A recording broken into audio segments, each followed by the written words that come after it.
जब से तथागत बुद्ध यानी 563 ईसा पूर्व से लेकर और 12वीं 14वीं शताब्दी तक भारत जो है बौद्ध राष्ट्र था। क्या कभी इससे पहले, भगवान बुद्ध से पहले, कभी ये हिंदू राष्ट्र रहा? किसी ने पढ़ा, किसी ने सुना कि भारत जो है कभी, चाहे इसका कुछ भी नाम रहा हो, चाहे जम्बूद्वीप रहा हो, आर्यव्रत रहा हो, कुछ भी रहा हो इसका नाम, कभी किसी ने सुना कि ये हिंदू राष्ट्र रहा है? जो उस व्यवस्था को चाहते नहीं है, जो उस हिंदू राष्ट्र की व्यवस्था से घृणा करते हैं, द्वेष करते हैं, तो उनके मन में बड़ी उत्कंठा हो रही होगी, बड़ी पीड़ा हो रही होगी।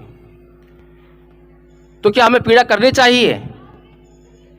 मैं पीड़ा क्यों करनी चाहिए? जो लोग इस देश को राम राज्य बनाना चाहते हैं तो हमें तो स्वागत करना चाहिए। ठीक है भाई, बनाओ। हिंदू राष्ट्र घोषित करना चाहते हैं, करिए। कोई व्यक्ति लेकिन दुकान से मूर्ति लाकर और यहां रख दे और बोले कि मैंने अब इसमें मंत्र फूंक दिए हैं, अब इसकी प्राण प्रतिष्ठा हो गई है, अब इससे जो मांगोगे वो मिल जाएगा। चलिए मान लेते हैं, लेकिन जांच भी तो करनी चाहिए। अगर खाली मानने भर से और हम उसके सामने पूजा अर्चना करने लग जाएं और कभी इसका ख्याल भी ना करें कि हमने क्या मांगा था और क्या मिला है, उसकी कभी जांच ही ना कर पाएं, उसकी शक्ति की जांच ना कर पाएं, तो फिर हमारे अंदर कैसा विवेक, कैसी बुद्धि? इसीलिए तो मैं धम्मपथ संघ की तरफ से आप लोगों से आग्रह करना चाहता हूं, निवेदन करना चाहता हूं कि धम्मपथ संघ ने एक छोटा सा कोर्स आप लोगों के लिए तैयार किया है और उसको नाम दिया है प्रथम वर्ष का आचार्य कोर्स। बहुत कुछ नहीं है, आधा कोर्स तो आप जानते भी हैं। आपने खमा याचना की, शील याचना की, नमन किया, तिसन की, पंसील की, सभ्यता आप करेंगे। उसके बाद 5 धम्मपद की गाथाएं जो बुद्धि से हमें समझ सकते हैं कि प्राण प्रतिष्ठा सच है या झूठ है, यथार्थ में क्या हो सकता है। भगवान बुद्ध के सामने एक बार एक पंडित महाराज जी, बड़ी सर्दी, इसी तरह सर्दी पड़ी थी, इतनी सर्दी पड़ रही है, हमने इतने कपड़े पहन रखे हैं, वो नंगा था, नदी के किनारे पर नंगा खड़ा होकर बार बार नदी में स्नान करता, बार बार डुबकी लगा के बाहर आता।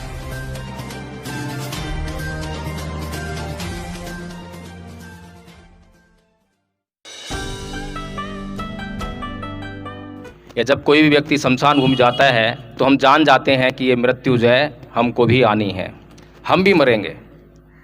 लेकिन फिर भी हम लोग उस सत्य को जब तक हम मरते हैं तब तक स्वीकार नहीं कर पाते। अगर उसको हम मन से स्वीकार कर लें, धारण कर लें, तो हमारे शोक तत्क्षण समाप्त हो जाते हैं। फिर शोक किस बात का? सत्य को जानने के बाद भी अगर शोक रह जाए, फिर हमने सत्य को जाना ही नहीं, सत्य से साक्षात्कार हुआ ही नहीं। भगवान बुद्ध से पहले पूरी दुनिया, ऐसा नहीं था कि भगवान बुद्ध ने ही पहली बार आके बताया कि ये मृत्यु जो है शाश्वत है, आएगी, जरूर मृत्यु होनी है। सभी लोग जानते थे, लेकिन फर्क इतना था कि दूसरे लोग जो हैं मृत्यु के बाद भी पुलिंदे बांधते थे कि स्वर्ग गया, नरक गया, अब उसका जीवन ऐसा होगा, अब उसका वैसा होगा, वहाँ परियां मिलेंगी, वहाँ पे राक्षस मिलेंगे।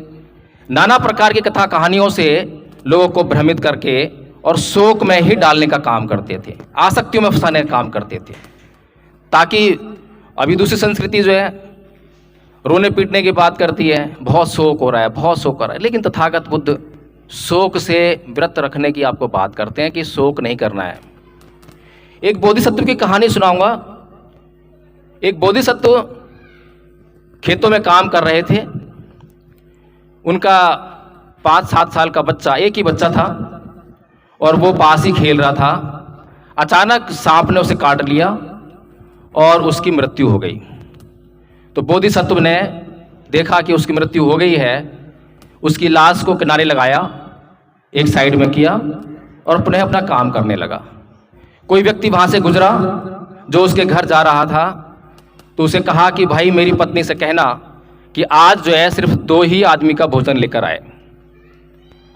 जब ये समाचार पत्नी ने सुना तो वो समझ गई कि जरूर कुछ घटना घट गई है, इसीलिए 2 आदमियों को भोजन लाने के लिए कहा है।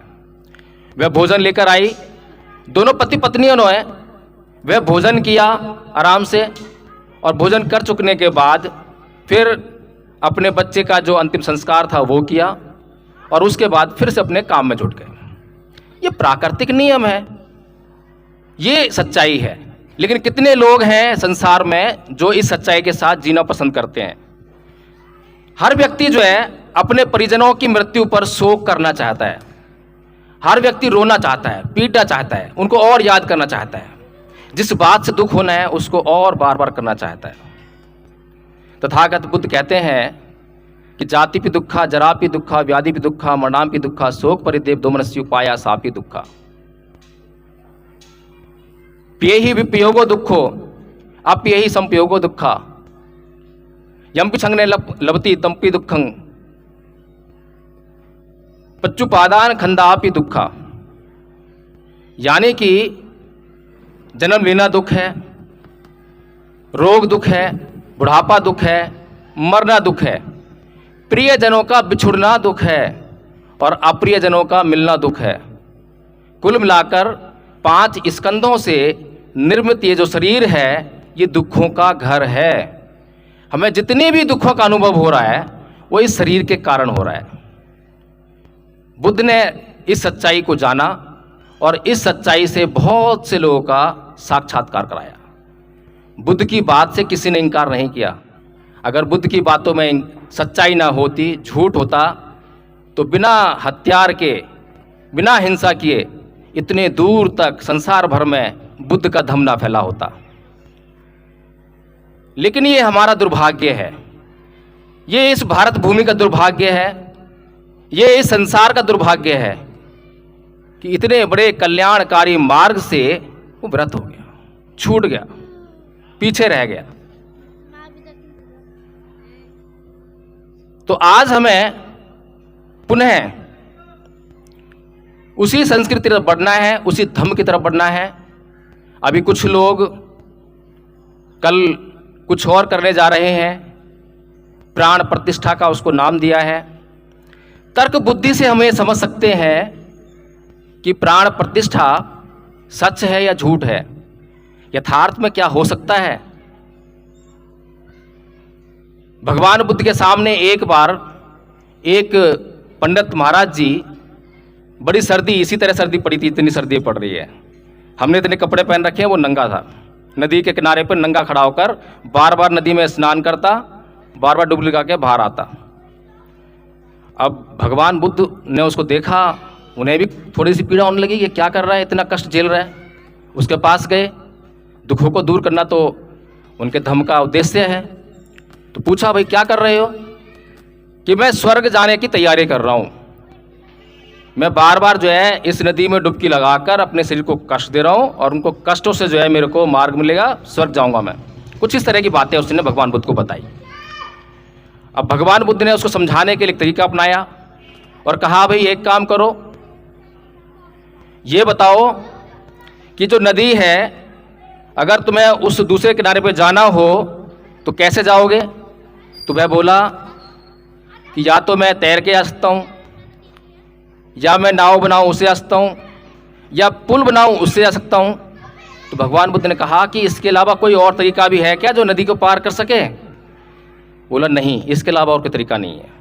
अच्छा ये बताओ कि जो अभी तुम जो मंत्र जाप कर रहे थे, अगर इसी तरह का कोई मंत्र जाप तुम्हें हो और तुम उस मंत्र को जाप करो और बोलो कि हे नदी के दूसरे किनारे तू इस साइड आ जा, मैं तेरे पास जाना चाहता हूँ, तो क्या वो नदी का दूसरा किनारा इधर आ जाएगा? तो बोला नहीं आ सकता। ये तर्क बुद्धि की बातें हैं। हम तर्क से बहुत सारी चीज़ें ऐसी जान लेते हैं कि ये संभव नहीं है। कोई व्यक्ति दुकान से मूर्ति लाकर और यहाँ रख दे और बोले कि मैंने अब इसमें मंत्र फूंक दिए हैं, अब इसकी प्राण प्रतिष्ठा हो गई है, अब इससे जो मांगोगे वो मिल जाएगा। चलिए मान लेते हैं, लेकिन जांच भी तो करनी चाहिए। अगर खाली मानने भर से और हम उसके सामने पूजा अर्चना करने लग जाएं और कभी इसका ख्याल भी ना करें कि हमने क्या मांगा था और क्या मिला है, उसकी कभी जांच ही ना कर पाएं, उसकी शक्ति की जांच ना कर पाएं, तो फिर हमारे अंदर कैसा विवेक, कैसी बुद्धि? तो बहुत से लोग जो है कल इस देश को नया रूप देने का काम करने वाले हैं। और बहुत सा परिवर्तन आपने देख लिया होगा, गली मोहल्लों में बहुत ही सुंदर सजावट सी होने लगी है, बहुत सारे झंडे टंग रहे हैं। जो बहुत से ऐसे लोग हैं जो उस व्यवस्था को पसंद नहीं करते हैं, जो उस व्यवस्था को चाहते नहीं हैं, जो उस हिंदू राष्ट्र की व्यवस्था से घृणा करते हैं, द्वेष करते हैं, तो उनके मन में बड़ी उत्कंठा हो रही होगी, बड़ी पीड़ा हो रही होगी। तो क्या हमें पीड़ा करनी चाहिए? पीड़ा क्यों करनी चाहिए? जो लोग इस देश को राम राज्य बनाना चाहते हैं तो हमें तो स्वागत करना चाहिए। ठीक है भाई, बनाओ। हिंदू राष्ट्र घोषित करना चाहते हैं, करिए। लेकिन अगर हिंदू राष्ट्र या राम राज ऐसा हो जो सार्वभौमिक हो जाए, जो पूरी दुनिया में शुभ कार्य हो जाए, जिससे कोई मुसलमान, कोई बौद्ध, कोई जैनी, किसी भी पंथ, किसी भी समुदाय का, किसी भी धर्म का आदमी इंकार ना कर सके, ऐसा हो जाए तो फिर मनुष्य के लिए बहुत सुलभ हो जाएगा, मनुष्य का कल्याण ही हो जाएगा। मनुष्य क्यों इंकार करेगा? किसी को अगर कुछ अच्छा मिले, अभी अच्छा भोजन अगर किसी को मिलेगा तो वो खाएगा, उसको इंकार तो ना करेगा। अगर खराब भोजन दोगे तो इंकार ही करना पड़ेगा, कैसे खा लोगे उसको? इसी प्रकार से अगर हिंदू राष्ट्र बहुत अच्छी संकल्पना है, राम राज्य बहुत अच्छी चीज है, बहुत अच्छा राज्य है, तो इंकार करने का कोई कारण ही नहीं बैठता। फिर थोड़ा सा हमें देखना भी चाहिए कि भाई पूर्व में यह देश क्या था, कितने साल तक यह देश बौद्ध राष्ट्र रहा। आप सभी जानते हैं, जब से तथागत बुद्ध यानी 563 ईसा पूर्व से लेकर और 12वीं 14वीं शताब्दी तक भारत जो है बौद्ध राष्ट्र था। क्या कभी इससे पहले, भगवान बुद्ध से पहले, कभी ये हिंदू राष्ट्र रहा? किसी ने पढ़ा, किसी ने सुना कि भारत जो है कभी, चाहे इसका कुछ भी नाम रहा हो, चाहे जम्बूद्वीप रहा हो, आर्यव्रत रहा हो, कुछ भी रहा हो इसका नाम, कभी किसी ने सुना कि ये हिंदू राष्ट्र रहा है? और उन 14वीं शताब्दी 500 साल, वो लगभग 2000 साल तक तो भारत जो है बौद्ध राष्ट्र रहा। ये सभी जानते हैं, पूरी दुनिया जानती है। कहीं भी आप पढ़ लीजिए, कहीं भी सुन लीजिए कि भारत क्या था, बौद्ध राष्ट्र था। पिछले 400-500 साल जो है वो थोड़ा सा अलग व्यवस्था रही, लेकिन दूसरा कुछ राष्ट्र नहीं रहा, बौद्ध राष्ट्र के अलावा कुछ नहीं रहा। तो कुल मिलाने का मतलब यही है कहने का जो है कि भगवान बुद्ध का मार्ग शांति देने वाला मार्ग है, अहिंसा पर चलकर आपको सुख, शांति और समृद्धि दिलाने वाला मार्ग है। आज जो हमने तर्क बुद्धि से जान लिया है कि हमें शोक नहीं करना चाहिए, ये पूरी दुनिया जानती है, सभी धर्म के लोग जानते हैं, लेकिन इस पर अमल कैसे किया जाए, यहाँ से बुद्ध का धम्म, असली धम्म शुरू होता है, क्योंकि इसकी बात कोई नहीं करता। इतनी बात तो सभी जान गए कि कितना भी शोक कर ले, कितने महीने भी शोक कर ले, कितने भी आदमी शोक कर लें, इतने लोग बैठे हैं, कॉलोनी से और लोग बुला लें, सब मिलकर शोक कर लें, लेकिन जो चला गया वो दोबारा आने वाला नहीं है। जो तुम उससे चाहते हो वो तुम्हें देने वाला नहीं है। तुम बात करना चाहते हो, बात नहीं हो सकती, कुछ नहीं हो सकता।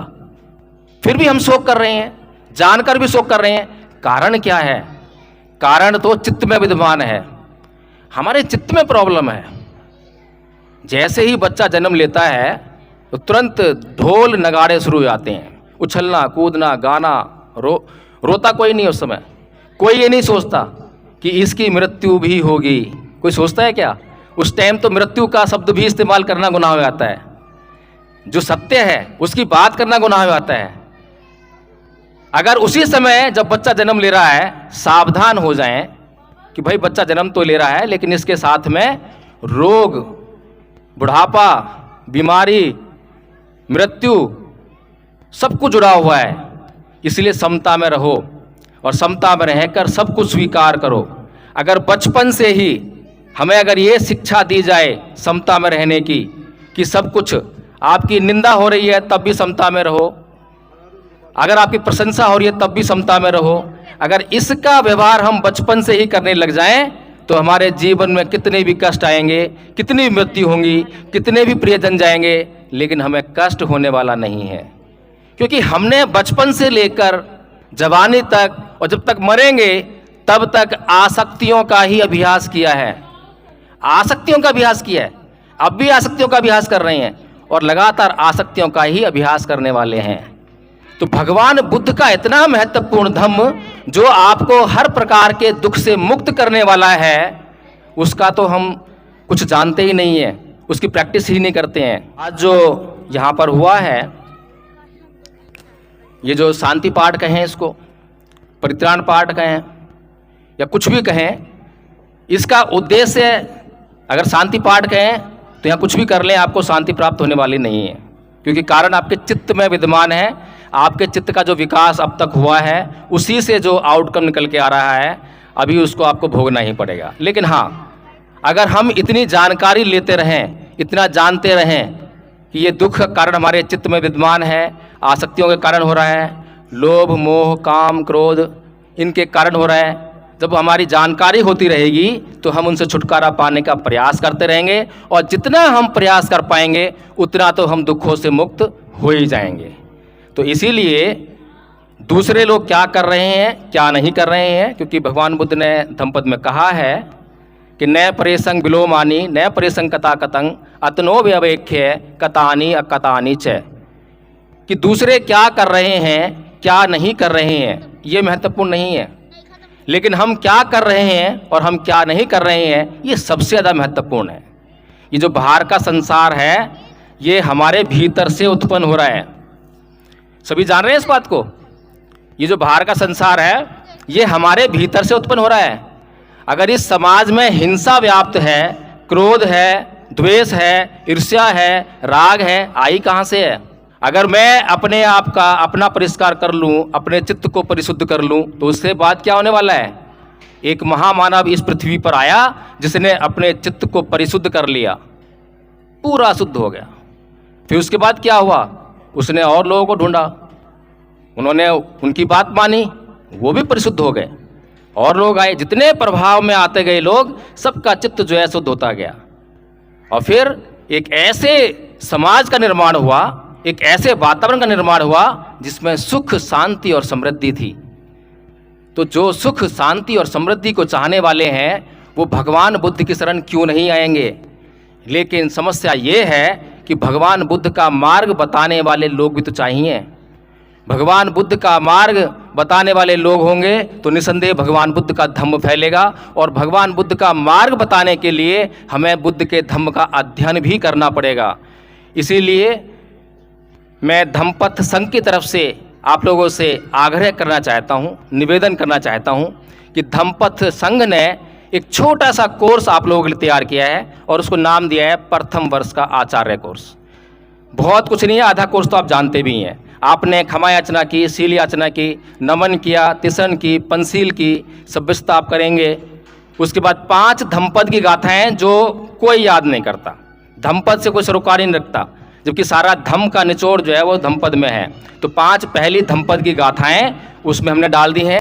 गाथाएं बड़ी इंपॉर्टेंट हैं, थोड़ी सी बता देता हूँ, ज़्यादा समय लूँगा, अर्थ से बता दूंगा मैं। जैसे कि पहली गाथा कहती है, मनोपुब्बंगमा धम्मा मनोसेठा मनोमया मनसा च पदुत्थेन भासति वा करोति वा ततो नंग दुख मनवेति चक्कंग वै भैतु पदंग।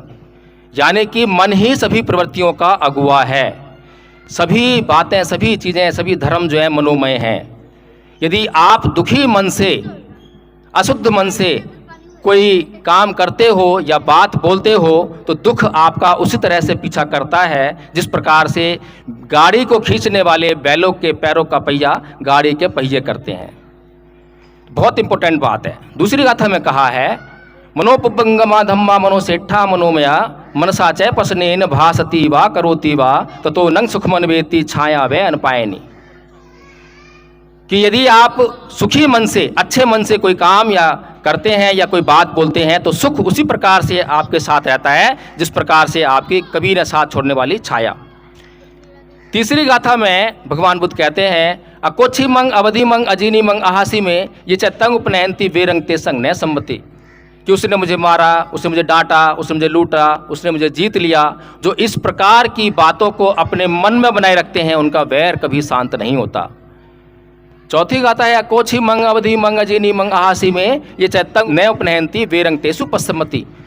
जो इन बातों को नहीं बनाए रखते हैं अपने मन में, उनका वैर शांत हो जाता है। अगली गाथा है नाही वेरेन वेरानी समंति कुदाचनंग अवेरेन च समंति ऐस धम्मो सनंतनो। यानी कि वैर से कभी वैर शांत नहीं होता। अभी जो 5 गाथाएं मैंने बताई हैं, इन 5 गाथाओं को जो याद कर लेंगे तो उनके जीवन में सुख आएगा।